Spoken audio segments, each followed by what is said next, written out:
Des moments avec Dieu avaient un temps de réflexion pour chaque jour. 27 décembre. Le dernier jour de sa vie. Mais Dieu lui dit, insensé. Cette nuit même ton âme te sera redemandée, et ce que tu as préparé, pour qui cela sera-t-il? Luc 12, 20. Selon la sagesse du monde, il faut prendre des dispositions pour l'avenir et assurer sa vie pour ses vieux jours, mais selon la Bible, la sagesse du monde est une folie devant Dieu, dans une parabole, afin d'enseigner le danger de l'avarice de frères qui étaient ennemis à cause de l'héritage de leur père. Jésus raconte l'histoire d'un homme riche qui avait tellement de greniers qu'une récolte si abondante l'année précédente qu'il n'avait assez de place pour tout stocker. Il réfléchit longuement à l'endroit et puis il pourrait tout mettre. Puis il décida de démolir ses entrepôts pleins craqués et de construire d'autres plus grands. Pour stocker ses fruits, il avait fait des provisions pour toute sa vie dans sa folie. Il se dit, je n'ai plus besoin de travailler et je n'ai plus qu'à profiter de la vie. Car j'ai de quoi vivre pendant de nombreuses années. Quiconque aurait vu cet homme aurait dit-il était un homme qui avait réussi. Et qu'il était une source d'inspiration de l'admiration pour avoir rempli ses greniers d'abondance. Cependant, les sagesses du monde ont une folie pour Dieu. Car cette même nuit il pensait que sa vie était assurée. Le jugement de Dieu est venu pour lui ôter les vies. Tout ce que l'homme fait sans tenir compte de Dieu est une folie.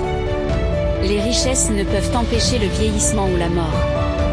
Le jour où nous nous y attendons le moins, notre vie peut nous échapper, et même si nous courons après les gains matériels et acquérons des biens pour notre vie, ceux-ci finiront par revenir à des personnes que nous n'aurions jamais imaginées.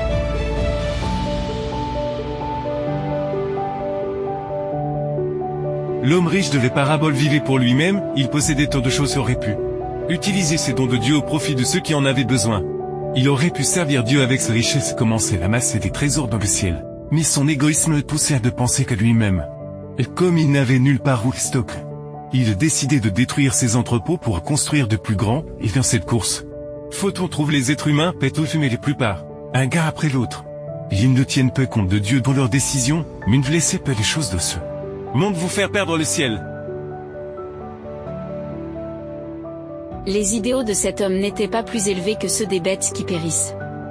Il vivait comme s'il n'y avait ni Dieu, ni ciel, ni vie future, comme si tout ce qu'il possédait lui appartenait et qu'il ne devait rien à Dieu ni aux hommes.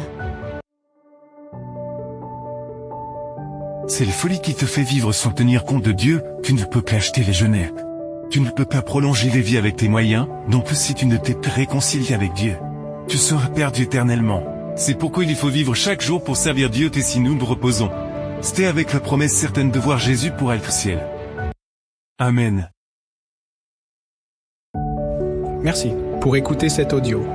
Nous vous invitons à partager avec votre. Contactez et visitez le site web. biblewell.com